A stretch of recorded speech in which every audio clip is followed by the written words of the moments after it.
Sir Mahadev की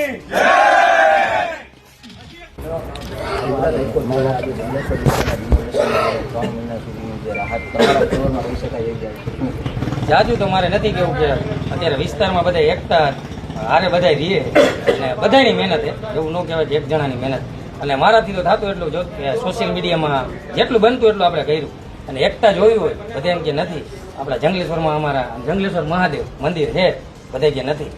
બાકી એકતા જોઈ હોય તો આવો હિન્દુ મુસ્લિમની કેવી એકતા, આટલું જ કેવું બસ.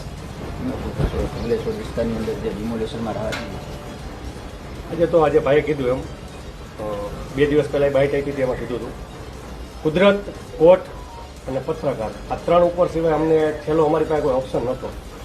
અને એક જ દિવસમાં આજે એ ત્રણેય લાજ રાખી દીધી. કુદરતે રાખી દીધી, કોર્ટે રાખી દીધી ને પત્રકારની મહેનતે રાખી દીધી.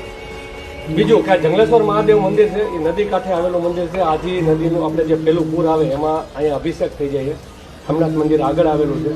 આ મંદિરનો ઇતિહાસ આગળ તકતીમાં મારેલો છે. લગભગ લખાજીરાજના બાપુજી હતા સ્ટેટ એ ટાઈમનું મંદિર છે. અને જંગલેશ્વર મહાદેવના મંદિરના નામ ઉપર જ આખા સોસાયટીનું નામ પડેલું છે. અને એક જ છત હેઠળ તમામ સમાજ, તમામ ધર્મ, તમામ જ્ઞાતિના લોકો વસે છે. એ આ કુદરતી મહેરબાની છે.